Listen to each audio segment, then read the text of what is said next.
প্রিয় ছাত্রছাত্রী, আশা করছি তোমরা সবাই ভালো আছো।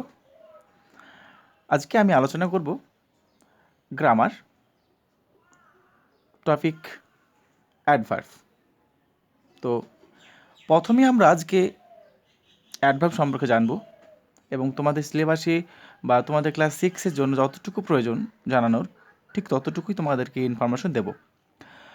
তো প্রথমেই আমরা জানব অ্যাডভার্ব কী বা অ্যাডভার্ব কাকে বলে। দেখো, আমি লিখে দিয়েছি, a adverb is a word use to modified any parts of speech। প্যাকেটে লিখে দেওয়া হয়েছে except noun or pronoun, packet close হয়েছে, or a whole sentence।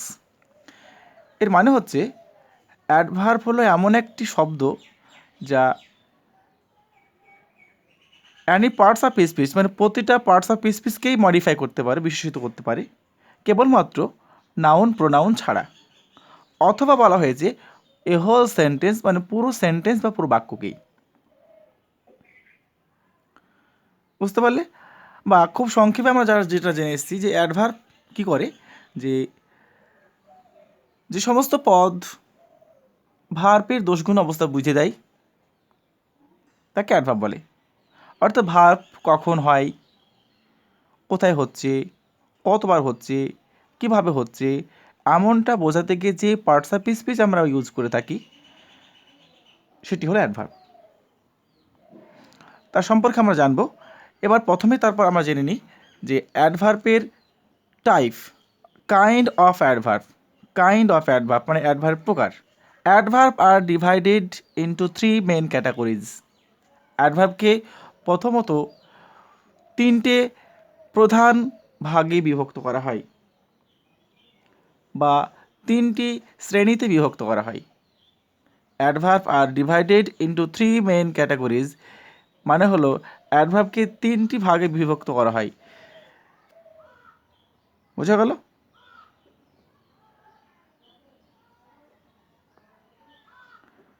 তিন শ্রেণীতে ভাগ করা হয়।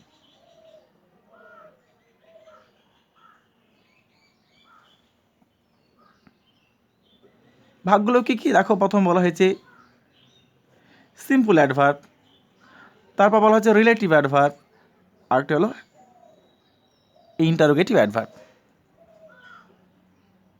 কি বললাম? অ্যাডভার্বকে 3টি প্রধান বা 3 শ্রেণীতে বিভক্ত করা হয়। সেই ভাগগুলো কী কী? ভাগগুলো হলো simple adverb, relative adverb, interrogative adverb. এবার তোমাদের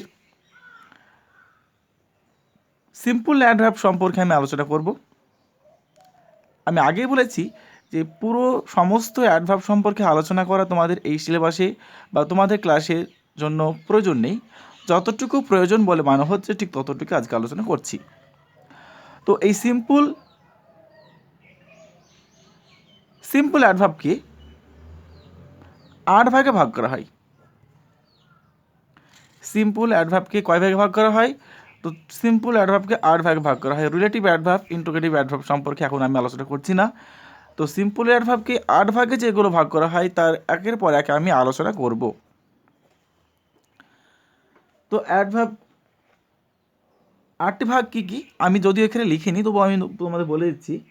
adverb of time, adverb of place, adverb of manner, adverb of degree, adverb of reason or purpose, adverb of affirmation and negation, adverb of intensifiers এবং 8 নম্বরটি হলো adverb of ডাউনটেনার্স। বুঝতে পারলে? তো এখন প্রথমেই আলোচনা করব অ্যাডভার্ব অফ টাইমকে নিয়ে। দেখো, অ্যাডভার্ব অফ টাইম মানে এটা দেখেই বুঝতে পারছো যে টাইম কথার অর্থ হলো সময়। আমি আগে বললাম অ্যাডভার্ব কী করে, খুব সংক্ষেপে যদি বলা হয়, ভার্বের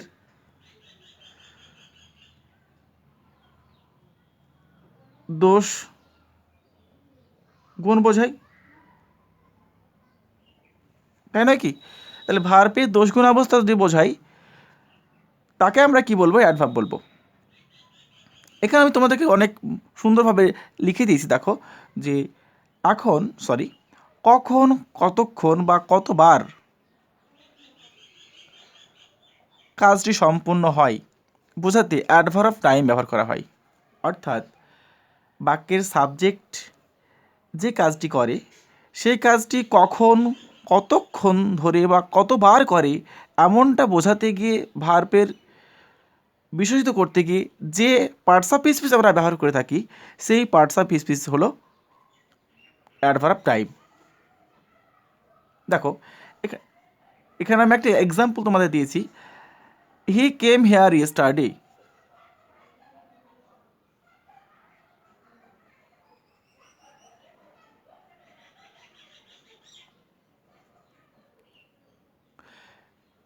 কি হলো? He came here yesterday.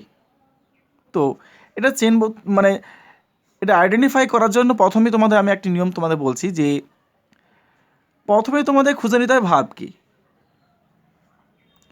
এবার ভার্বকে তুমি প্রশ্ন করতে পারো কখন দিয়ে, কতক্ষণ দিয়ে, কতবার দিয়ে। এই কখন, কতক্ষণ, কতবার দিয়ে প্রশ্ন করার পর তুমি যেটি অ্যান্সার পাবে বা যে ওয়ার্ডটি তোমার অ্যান্সার হবে বলে মনে হচ্ছে ঠিক সেইটিই হবে তোমার অ্যাডভার্ব অফ টাইম।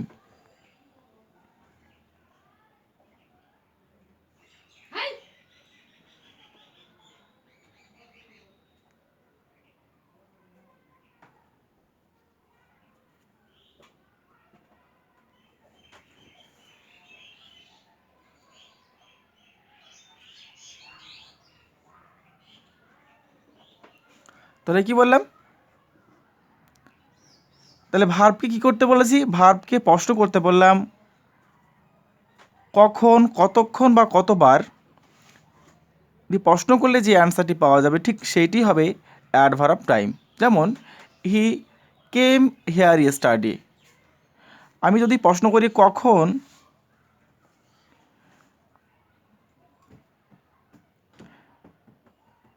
এসেছিল, হোয়েন কখন এসেছিল, আমি প্রশ্ন পাচ্ছি, দেখো এই অ্যান্সার পাচ্ছি কি? অ্যান্সারটি হলো ইয়েস্টারডে। কখন এসেছিল, কখন এসেছিল প্রশ্ন করলাম, সে কখন এসেছিল, এর অ্যান্সারটি কী হচ্ছে? ইয়েস্টারডে, গতকাল। তাহলে তোমার প্রশ্ন করার পর যেটা অ্যান্সার হলো ঠিক ওই অ্যান্সারটি হবে তোমার অ্যাডভার্ব অফ টাইম। বোঝা গেছে? এবার দেখো অ্যাডভার্ব অফ প্লেস। একই রকমভাবে সাবজেক্ট যে কাজটি করবে, অর্থাৎ কাজটি করতে বা কাজটি কমপ্লিট করতে গেলে একটি ভার্ব লাগবে এবং সেই ভার্বটি কখন, কোথায়, কিভাবে হচ্ছে, কখন, কতক্ষণ বা কতবার হচ্ছে এটার জন্য যখন আমরা পেলাম অ্যাডভার্ব টাইম, এবার দেখব কাজটি কোথায় হচ্ছে বা কোথা থেকে হচ্ছে বোঝাতে অ্যাডভার্ব প্লেস ব্যবহার করা হয়। কোথা থেকে হচ্ছে বা কোথায় হচ্ছে এমনটা বোঝাতে গিয়ে যে পার্টস অফ স্পিচ আমরা ব্যবহার করে থাকি বা যে ওয়ার্ড ইউজ করি বা যে অ্যাডভার্ব ব্যবহার করি সেই অ্যাডভার্বটাকে বলা হয় অ্যাডভার্ব প্লেস।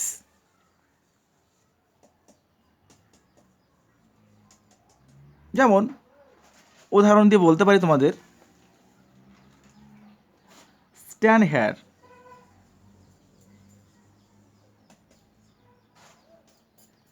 Stand hair. আবার বলতে পারি ধরো গো দেয়ার।